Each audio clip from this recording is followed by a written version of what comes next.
In our final video for lenses, we're going to compare and contrast the concave lenses with the convex lens. We've already learned that a convex lens, as well as a concave lens, they will have a focal point. So let's do an F here and an F here. So they would be the same distance on either side. So if I place my object O, which could be an arrow, outside the focal point, we will get a real inverted image. If I place my object here inside the focal point, I will get a virtual upright image. But what about at the focal point? Well, if I've got an equation, 1 over F equals 1 over I plus 1 over O. If our object is the same as our focal point, we're going to subtract that and we'll get a 0. And you can't have a 0 for I. So it will actually be undefined if our object is placed at the focal point. So there's no way to get an actual image for that. So those are the characteristics of our convex lens. And again, we see that the center is thicker than the edges. Okay, so that's a convex lens. Same principles will apply for a concave lens, except for the fact that you cannot get a real image with a concave lens. And a concave lens is thicker at the top and thinner in the middle. Okay, so you cannot get an actual image. And why is that so? Well, the focal length is going to be negative, okay, always for a concave lens, no matter what side you're looking at.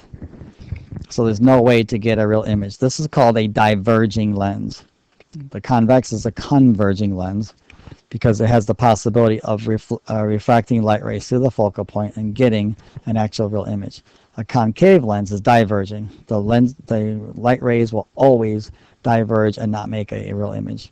So here we go. We're going to place our object here, and we're outside the focal point here. And again, it doesn't matter. You always get a virtual upright image. You will get no image, though, at the focal point, just as with convex lenses. So here we go. We trace our first light ray parallel, and it gets refracted upwards.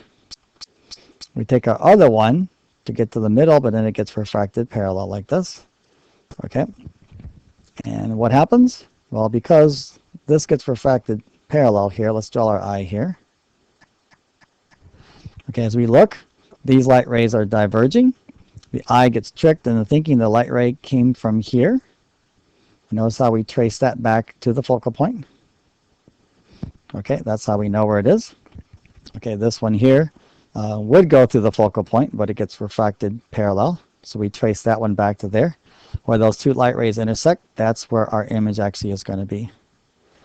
Okay, it's on the same side, so please notice how the image is going to equal negative, and that will be true, okay, for all of these lenses.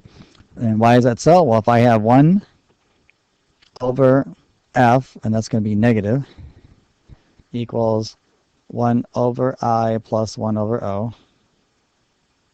Every time I will be subtracting over and making this a larger negative number. Therefore, I will always get a negative image distance, okay, for a concave lens. Well, the trick is just remembering the pattern of the two light rays. Again, parallel, refracted upwards. This one's going towards the center, but gets refracted this way. It was actually going towards the focal point there, but gets refracted parallel, and trace the light rays back, because that's what your eye is going to think. That's what your eye is going to think, okay, where those light rays came from. So that's a virtual image formed inside your brain, and that's how concave lenses work, and that's how we contrast those with the convex lens.